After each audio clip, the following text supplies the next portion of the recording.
तो बच्चों हमारा नेक्स्ट क्वेश्चन है explain reflex arc with the help of A diagram. Reflex arc, reflex arc से पहले आपको पता होना चाहिए कि what is the reflex action. Reflex action an immediate response towards any stimulus is called reflex action. यानी किसी स्टिमुलस के प्रति अचानक होने वाले किसी भी रिस्पॉन्स को हम रिफ्लेक्स एक्शन कहते हैं। Immediate response towards any stimulus. अब बच्चों स्टिमुलस क्या होता है? स्टिमुलस से मतलब होता है कोई भी हमारा जो एक्सटर्नल चेंज है, any external environmental changes called stimulus. Stimulus singular, stimuli plural. Okay, अब हमारे बॉडी के हर सेंसरी ऑर्गन्स के लिए एक स्टिमुलस होता है, like sound for ear, smell for nose, taste for tongue, heat for skin, touch for skin etcetera. ये हमारे स्टिमुलस होते हैं। जब ये हमें कोई ऐसा स्टिमुलस मिलता है, अचानक हम किसी कोई चीज हमारे हाथों से टच हो जाती है, सपोज मैंने अपना हाथ पीछे रखा, I keep my hand in the back and there is something hot, पीछे कुछ चीज गर्मा, मैंने अपना हाथ तुरंत हटा लिया, दिस इज रिफ्लेक्स एक्शन। ये हमको स्टिमुलस मिला हीट का, अभी इमरजेंसी प्रोसेस है कि मैंने बिना सोचे हाथ को वहां से तुरंत हटा लिया। This is an immediate response towards a stimulus. Okay, इसमें ये इमरजेंसी प्रोसेस होता है जिसमें सोचने का वक्त नहीं होता है। इस प्रोसेस को बोलते हैं रिफ्लेक्स एक्शन। और reflex action is controlled by brain and spinal cord both. हमारे हेड रीजन में जितने भी रिफ्लेक्स एक्शंस होते हैं, those are called cerebral reflexes. Cerebral reflexes. The reflex action taking place in our head region are called cerebral reflexes and these are controlled by the midbrain of the brain. Brain का एक part होता है midbrain, वो इसको control करता है। For example, अगर हम कोई चीज लाइट को हम सामने देखें और एकदम हमारी आंखें बंद होने लगे, तो that is the cerebral reflex, it is controlled by brain. दूसरा, बाकी बॉडी के बाकी जितने पार्ट्स में जो भी रिफ्लेक्स एक्शन होंगे, those are called spinal reflex and these all reflex actions are controlled by spinal cord. तो हम अपने क्वेश्चंस पर वापस आते हैं कि रिफ्लेक्स आर्क क्या है? The pathway through which the process of reflex action take place is called reflex arc. यानी जिस पाथवे से, जिस रास्ते से हमारी रिफ्लेक्स एक्शन का प्रोसेस कंप्लीट होता है, उसको हम बोलते हैं रिफ्लेक्स आर्क। अब ये कैसे होते हैं, इस प्रोसेस को समझिए बेटा। This is the transverse section of spinal cord, TS of spinal cord. Spinal cord आपका क्या होता है? ये ब्रेन से अटैच रहता है, हमारे वर्टिब्रल कॉलम है ना, जो है तो उसके अंदर ये ट्यूब होती है।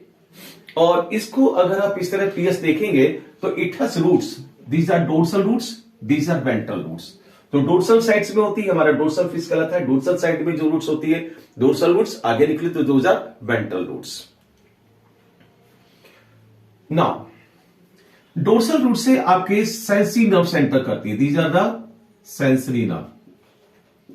सेंसरी नर्व से मतलब the nerves which carry message from sensory organs to the brain or spinal cord. Okay, and these sensory nerves are connected to relay neuron.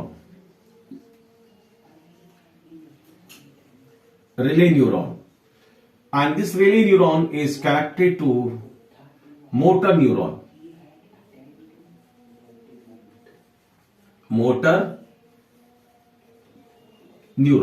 Okay, अब यहां पर क्या होता है कि यहां पर आपका सेंसरी ऑर्गन्स है। Sensory organ, there are 5 sensory organs in our body. कौन कौन से? Eye, ear, nose, tongue and skin. अब सपोज स्किन को मैंने टच किया तो यहां से जो सेंसेशन है ना, वो हमारा इंपल्स की फॉर्म में सेंसरी नर्व के द्वारा स्पाइनल कॉर्ड के अंदर आएगा। स्पाइनल कॉर्ड में ये मैसेज सेंसरी न्यूरॉन से रिले न्यूरॉन को पास होगा। रिले न्यूरॉन इस मैसेज को लेकर हमारे स्पाइनल कॉर्ड के सेंटर में एक फ्लूइड भरा है, that is the grey matter. इस ग्रे मैटर में क्या होगा कि जब ये पल्स जाएगा तो ये ग्रे मैटर इसके अंगिष्ट एक्शन लेगा, एक एक्शन पास करेगा, एक ऑर्डर पास करेगा कि इसके अंगिष्टम को क्या करना है। ओके, और उस ऑर्डर को ये रिले न्यूरॉन यहां से लेकर इस मोटर नर्व को पास करेगा। Motor nerve will pass this order to the effectors. ये क्वेश्चन बच्चों आपके बहुत पूछा था, व्हाट आर द इफेक्टर्स। तो हमारी बॉडी में दो तरह के इफेक्टर्स होते हैं, मसल्स एंड ग्लैंड्स। हमारा ब्रेन और स्पाइनल कॉर्ड हमारी बॉडी के केवल दो ही ऑर्गन्स को मैसेज सेंड करते हैं, दैट इज मसल्स और ग्लैंड्स, और इन मसल्स और ग्लैंड्स को ही हम इफेक्टर्स बोलते हैं। ठीक है, तो अब इसने मैसेज वो भेजा हमारे हाथ की मसल्स को, है ना, और मेरे हाथ की मसल्स कॉन्ट्रैक्ट हुई और मैंने अपना हाथ तुरंत हटा लिया। अब ये जो रास्ता है ना, sensory neuron to sensory organs to spinal cord through sensory neuron, okay, and spinal cord to the effectors through motor neuron, this is called reflex arc because it is in the form of the arc of a circle, that's why it is called as reflex arc. Okay,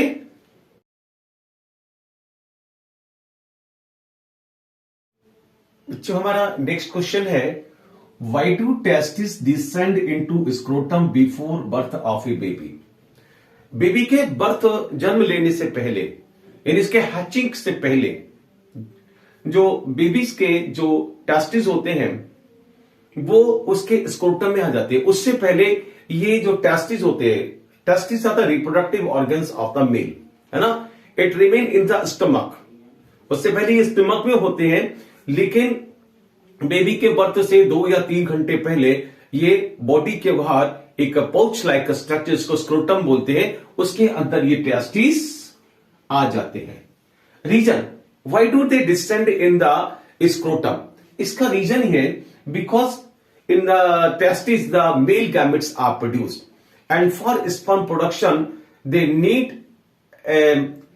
optimum temperature, that is 3 degrees Celsius less than, it should be 3 degrees Celsius less than body temperature। यानी sperm production के लिए जो temperature चाहिए वो body temperature से कम 3 degree Celsius कम होना चाहिए। अब अगर ये स्टमक में रहेंगे तो इन टेस्टिस में स्पर्म का प्रोडक्शन नहीं होगा और वो जो बच्चा जो जन्म लेने वाला है वो फिर लाइफ और उसकी फर्टिलिटी पावर खत्म हो जाएगी। ओके, तो इसका आंसर क्या है कि the testis descend into scrotum before birth of A baby because for sperm production they need, the testis need very low temperature, that must be 3 degrees Celsius less than body temperature, that is about 34 degrees Celsius instead of 37 degrees Celsius। हाँ, तो बच्चों हमारा next question है, what is succus इंटेरिकस, explain. Succus इंटेरिकस, Succus entericus is the biological name of intestinal juice. Intestinal juice is also called as Succus entericus. Okay, this is called Succus entericus. Now, what is it? In actual, हमारी body में जब digestion होता है तो हमारी body से लगभग 3 digestive juices secret होते हैं। पहला डाइजेस्टिव जूस सीक्रेट होता है हमारा gastric juice, that is secreted from the gastric glands of the stomach. Stomach की इनर वॉल पर जो लेयर्स होती है उससे गैस्ट्रिक जूस सीक्रेट होता है। दूसरा डाइजेस्टिव जूस है हमारा पैंक्रेटिक जूस, जो हमारे पैंक्रियास से सीक्रेट होता है। और तीसरा डाइजेस्टिव जूस है इंटेस्टिनल जूस, जिसको हम सक्कस एंटेरिकस कहते हैं। मैंने इसलिए बताया कि कभी कभी क्वेश्चन ये आता है कि right digestive juices secreted in our body and explain any one of them.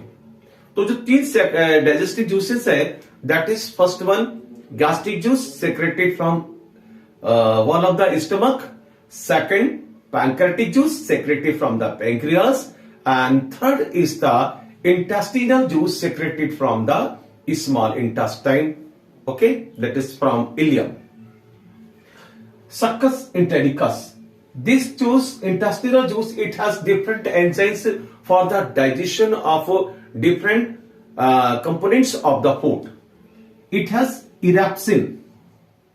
Erepsin is the enzyme that digests the proteins finally into amino acids.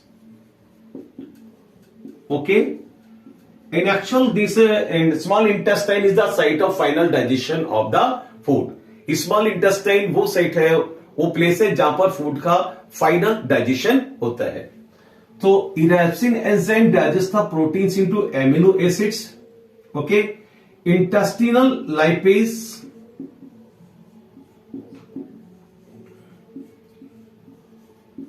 Digest fats into fatty acids plus glycerol, and intestinal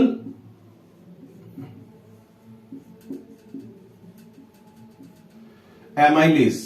यहां पर मैं term amylase use कर रहा हूं, लेकिन आप इसको और डी, क्योंकि according to the 10th class study, लेकिन आप आगे जाकर इसको डीप में पढ़ेंगे कि जो एमाइलेज ना होकर यहाँ पर एंजाइम्स के नाम चेंज हो जाते हैं. दैट इज फ्रक्टेज, है ना, सुक्रेज एक्सेट्रा. क्योंकि एमाइलेज जो है वो पूरा एक ग्रुप है जो पूरे ग्लूकोज के, केवल ग्लूकोज के लिए शो कर रहा है, डाइजेशन ऑफ ग्लूकोज. लेकिन यहां पर जो कार्बोहाइड्रेट के डिफरेंट पार्ट्स हैं उन सभी का डाइजेशन फाइनली यहां पर होता है. उसके लिए फिर अलग अलग एंजाइम्स के नाम आ जाते हैं. ओके. तो यहां पर हम इसको सिंपल वे में डिस्कस करेंगे. Intestinal amylase digest the carbohydrate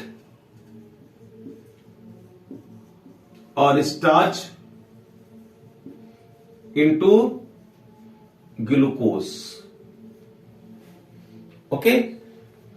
तो this is the intestinal juice. Intestinal juice it is digest. अब क्वेश्चन आता है क्या लिखेंगे? Intestinal juice is a digestive juice that is secreted from the intestinal glands of small intestine. Bracket लिखिएगा ileum. Ileum is the part of the small intestine. Okay. And this juice has the enzymes like number 1, erepsin that digests proteins finally into amino acids. Second, intestinal lipase that digests the fats finally into fatty acids and glycerol. And third, intestinal amylase that digests the carbohydrate finally into glucose. Okay, thank you.